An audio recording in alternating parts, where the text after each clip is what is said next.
Hi, welcome to TUTV. I'm Sarah Moore. And I'm Roma Carter.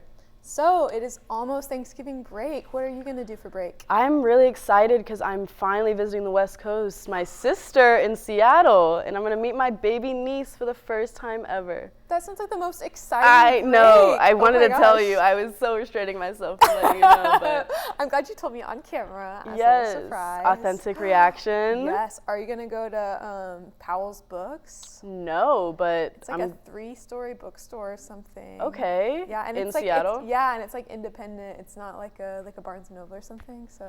Okay. Yeah, I've never been to Seattle, but people are always talking about that and the beach like that the Goonies was filmed at with the big rock. Ooh. Those are like the things I hear about all the time. Gonna have to check that out. Yeah. Definitely gonna be visiting a lot of nature while I'm there. How about you? Be so fun. I'm just gonna go home and hang out with my family and put up Christmas decorations, and then go have a big Thanksgiving lunch with my extended family back here in Tulsa. So I'm looking forward to love Thanksgiving food. I don't. What? We need to get back on this. We will get back to this at the end of the show, and we'll talk about the Thanksgiving foods that I hate and the few that I love. Okay, I'm waiting on it. See you later.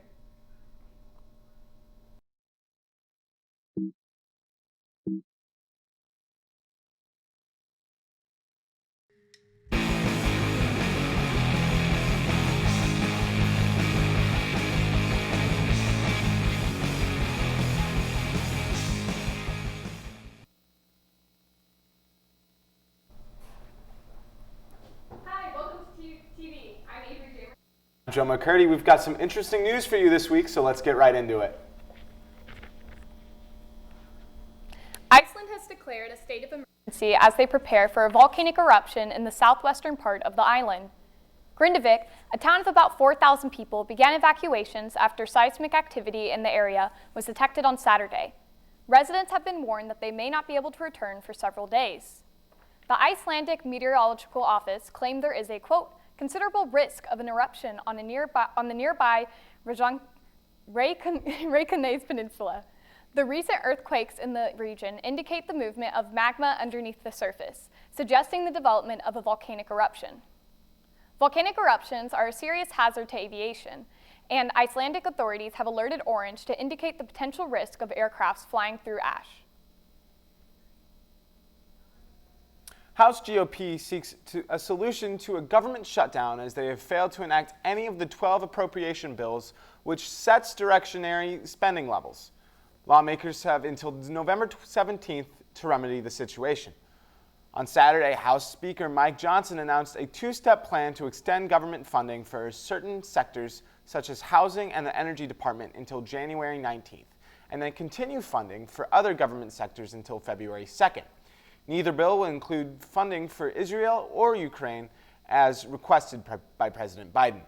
Overall, the risk of government shutdown emphasizes the current dysfunctionality state of the House since right-wing Republicans ousted Speaker Kevin McCarthy. Representatives Troy Nehls commented, quote, I don't think the Lord Jesus himself could manage the group, end quote. Last week, suspicious letters were sent to election offices, some containing fentanyl. The incident has delayed the counting of ballots in local races across the country.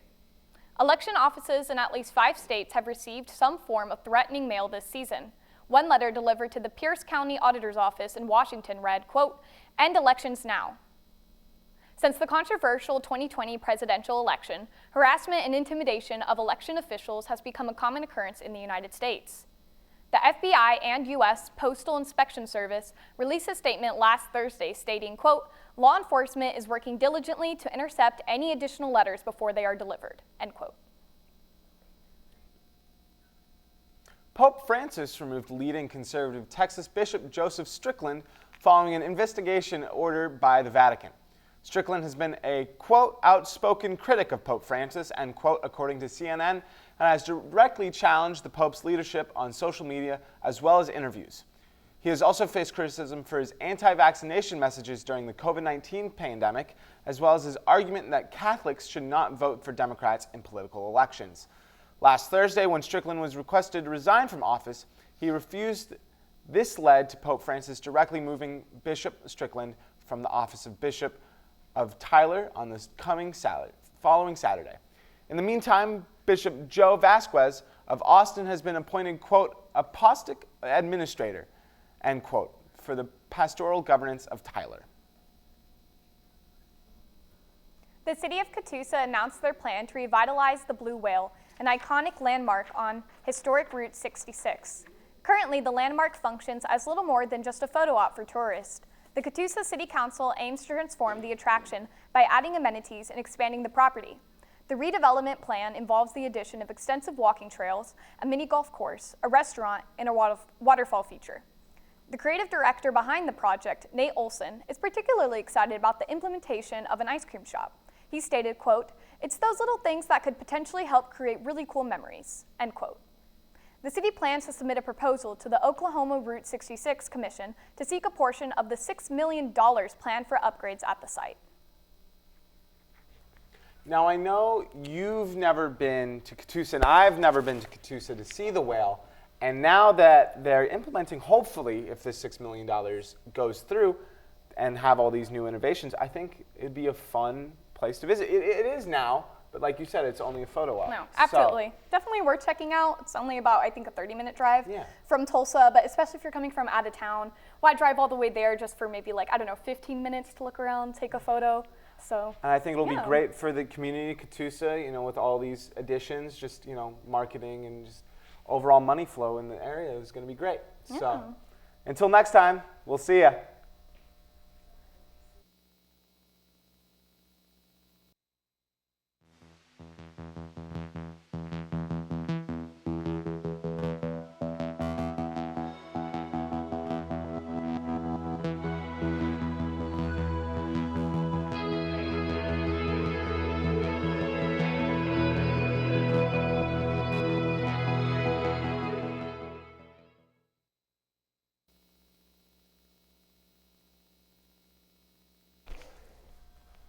Welcome back. As always, I'm Joe McCurdy. And I'm Brenton Jennings. Hey, we have some exciting sports news to get into. Let's get right into it.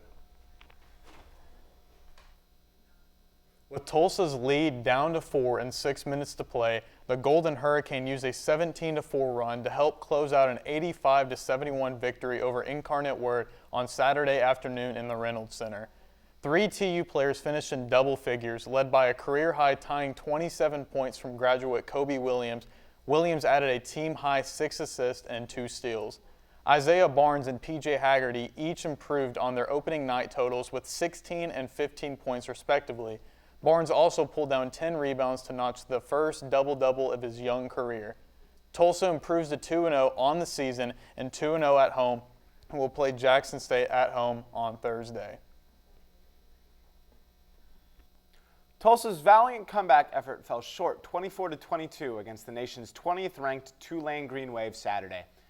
Freshman quarterback Kirk Francis, making only his second game appearance this season, finished this game with 345 yards and 1 touchdown by completing 22 of his 34 passing attempts. Tulsa receivers Camden Benjamin and Carl Chester had career highs with 157 and 132 yards respectively. Benjamin also had a career high tying 2 touchdown receptions to give him 4 on the year. Tulsa fell to 3-7 overall and 1-5 in the American, putting them out of bowl game contention. Tulsa will play North Texas at home for senior night on Saturday.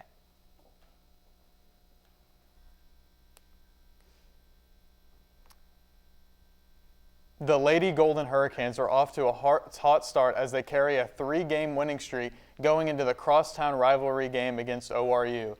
Tamira Poindexter and Delaney Crawford are both averaging 20-plus points on the season over the first 3 games. Averaging 80 points per game with an average point margin of 15, Tulsa has had a dominant start of their 2023 season. Tulsa women volleyball look to close their home season out on a high note, facing off against the Tulane Green Wave on Friday and Saturday. It has been an up-and-down season for the Golden Hurricanes, sitting at 14-14 on the year and 7-9 in conference play. In her first year as Tulsa head coach, Lauren Ramatowski is on the brink of Tulsa's first winning season since 2019 and a chance to have a conference record over 500 since 2018. With Tulane and Charlotte being the remaining teams on Tulsa's schedule, who have a combined win of 5 in conference, Tulsa has an opportunity to punch an NIVC bid and finish the regular season with a winning record. A high school football team in Virginia left it all out on the field last week after defeating another local school 104-0 in the opening game of the VHSL Class 4 state playoffs on Friday night. The brutal beatdown helped the Fabius Phantoms improve to 11-0 on the season and marked their 6th shutout in 7 games. By comparison, their opponents, the Jamestown Eagles, ended the season 1-10. The win was marred by controversy over the Phantoms' decision to score a touchdown in the final seconds of the game, despite already leading 98-0. "I was hot," Jamestown head coach Scott Lambin told USA Today, adding that he did not say anything to Fabius coach James Blunt after the game because "I didn't feel that I had to, you know."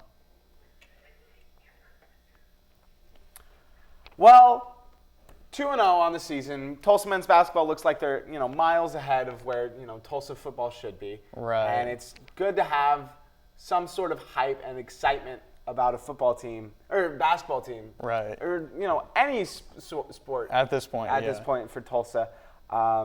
Obviously, Conkle's in his 2nd year. Mm-hmm. So it's going to be exciting to see where they go. Obviously, they need 3 more wins to match their total. Their total last year. Yeah. They've looked like a good team though. Both men and women's are undefeated right now. So I mean, it's a good look. It's right a good now, start. Kobe Williams is looking like a first-team All-American right now. They got some good transfers. Well, until next time, I'm John McCurdy. And I'm Brenton.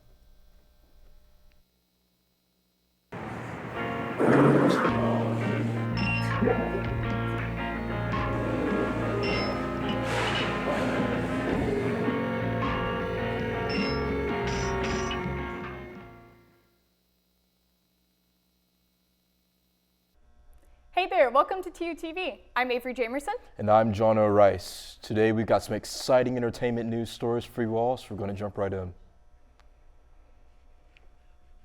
Heath Lee, a popular TikTok food critic, recently visited Atlanta, spotlighting issues in the city's dining scene. His videos, gaining over 82.4 million views, echoed local complaints about strict rules and long wait times at trendy brunch spots. Encountering odd service policies and excessive waits, Lee's experience at Atlanta's Breakfast Club, The Real Milk and Honey, and Old Lady Gang restaurants resonated with many. Despite offers of immediate service upon his arrival, Lee declined, advocating for normal customer treatment. The situation drew responses from celebrities like Cardi B and author Roxane Gay, underscoring the broader dining challenges in Atlanta. Lee's visit has sparked a dialogue on customer service and hospitality establishments, highlighting the need for change in Atlanta's culinary landscape.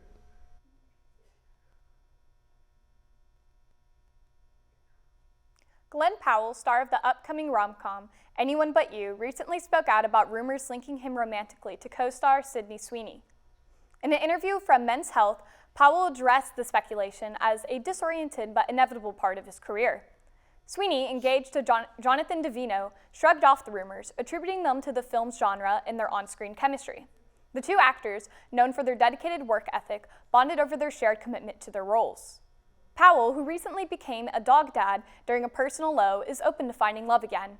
He seeks a partner who embraces the unpredictability and intensity of his lifestyle.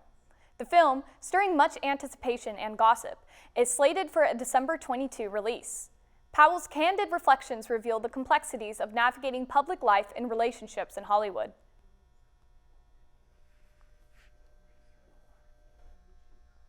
Cache McClay, a multimedia journalist with a rich background in entertainment reporting, has embarked on a new venture as the dedicated Beyoncé reporter for USA Today and The Tennessean. Announced on Monday, McClay, a Howard University alumna, brings experience from NBC News, BBC News, and TMZ to this unique role. McClay, who grew up in a household where Beyoncé's influence was prominent, will delve into the multifaceted business and entertainment empire of the Cuffit singer. Her coverage will span Beyoncé's impact on her fans, known as the Beehive, and her contributions to fashion, music, and culture. This opportunity arrives as Beyoncé gears up for the theater release of her concert film, Renaissance, a film by Beyoncé, showcasing her acclaimed Renaissance World Tour. McClay's appointment follows a similar move by Gannett, the parent company of USA Today and The Tennessean, which recently hired Brian West as a dedicated Taylor Swift reporter. Embracing her role, McClay is eager to offer in-depth coverage of all things Beyoncé, underscoring her journey and gratitude in becoming the inaugural Beyoncé correspondent. Warner Bros. Discovery revived the Coyote vs. Acme movie following initial plans to shelve it alongside other projects like Batgirl and Scoop Holiday Hunt. This live-action/animation hybrid, directed by Dave Green, is now catching the interest of potential buyers, including Amazon, as reported by The Hollywood Reporter. The film industry was rattled by Warner Bros.' abrupt cancellation of Batgirl and Scoob, sparking filmmakers to form a support network. The decision to scrap Coyote vs. Acme was particularly jarring, as it deviated from the studio's usual approach. However, the film's prospects look brighter after successful test screenings and positive reactions. Industry support played a crucial role in its revival, with peers rallying to differentiate it from the fate of Batgirl. The film's potential for profitability and its appeal, akin to popular franchises like Barbie, have been highlighted, suggesting a promising future beyond a mere tax write-off. Coyote vs. Acme thus stands as a symbol of resilience and the creative community's solidarity in the face of corporate decisions. Chuck Lorre and Charlie Sheen, once at odds during 2.5 Men, have reunited for Lorre's new project, Bookie.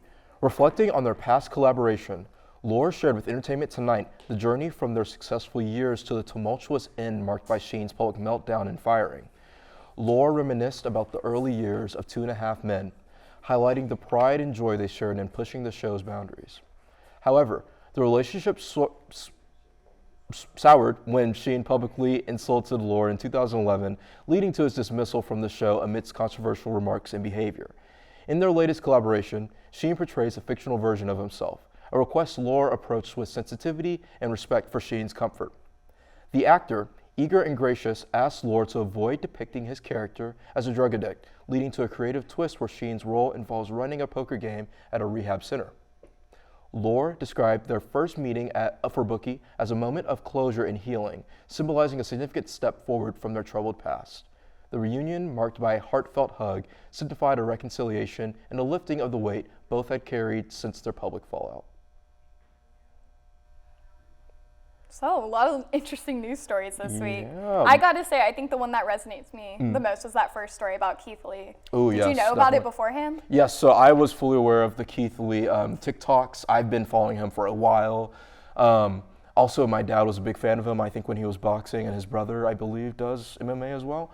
But yeah, fun facts when you're writing news stories you learn about. But definitely it's bringing up some conversations in the food scene in Atlanta. I have family members in Atlanta who have also complained about the food scene, and seeing it on this large scale is so interesting.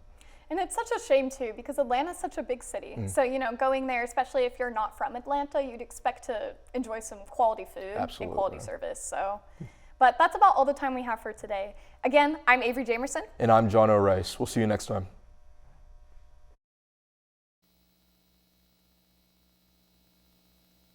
Brad Carson. Adventure!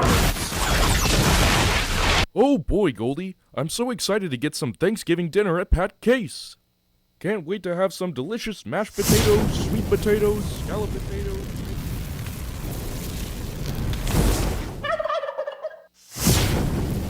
Scallop potatoes, baked potatoes. Brad Carson of the University of Tulsa. We are the United Ethereal Council of Turkey Gobblers, and we have an urgent message to give you. As you know, turkeys are always on the Thanksgiving menu, along with various potato dishes, but our population has been dwindling in recent years. Our population is so low that Turkey the country actually had to change its name to Turkey a few years ago. However, we do have a solution to this problem, and it all relies on Tulsa. As you know, downtown Tulsa has an overabundance of purple martins that roost in the thousands. If we can replace even 1% of Oklahoma's turkey consumption with these martins, hundreds of turkey lives can be saved. Wait, can't we just all switch over to the Pat Case vegetarian options? No other birds must die! Alrighty then, I guess we're just gonna have to declare open season on some martins. Excellent! Well, enjoy the rest of your Thanksgiving!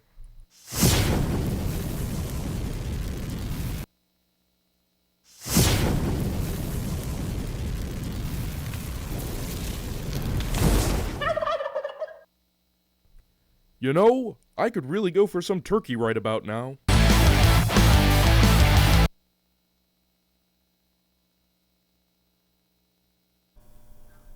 And welcome back. So if this is what the turkeys are doing for Thanksgiving, what do you think is going to be happening at Christmas? Like, are the pigs gonna have their own council for the ham? Do you think they would plot together? Those turkeys seem pretty evil to me. I don't know if they'd want to plot with the pig. I think they would outsmart the pig. I think so. Personally, I think they're smarter. I think that would happen. I feel bad for the pig. Let's hope that doesn't happen. I don't feel bad for the pig because, as we were saying earlier, I don't like turkey at all. She was saying this. She was saying this, which I have to agree, ham is better. It is better. Turkey is dry. It is. But Thanksgiving food in itself is such a great meal, great holiday. And you don't like the food? Mashed potatoes? I hate stuffing? mashed potatoes. You hate mashed potatoes. You are shaming Brad Carson and Goldie naming all the potatoes that they're having at Pat Case. You're not going to eat at Pat Case this upcoming Thanksgiving. No. I love potatoes. I don't like mashed potatoes. Sweet potatoes. I don't like sweet potatoes. Honestly, same. I don't like broccoli casserole or green bean casserole or green beans. I don't. What else do people eat at Thanksgiving? What do people eat at Thanksgiving? Here's what I eat at Thanksgiving. I eat ham. I eat a roll. I eat some corn. Okay. And we make like green fluffy salad. So it's like the pistachio Jello mix with like the whipped cream and like pineapple. That's valid. I don't know if is that salad good? Yes, it's good. It's like the Midwestern. This is my one argument that Oklahoma is the Midwest because we make all the weird salads of the Midwest. And honestly, yes, every year we make the green fluffy salad. Valid argument. I'm gonna need you to get me a piece of that salad so I can taste it. It's so easy to make. Like I'll have to make some for the TUTV cast. Please sign a petition. Let's get that going. It's so good. I have to bring you some of my dad's stuffing because you were talking all this mess about stuffing, but well, I've never had like homemade stuffing. I just had like store bought. So maybe that's the problem. That's okay. We'll share. We will all share together at TUTV. Hey, that's what we're about. Have a great rest of your day. See you next week. See you later.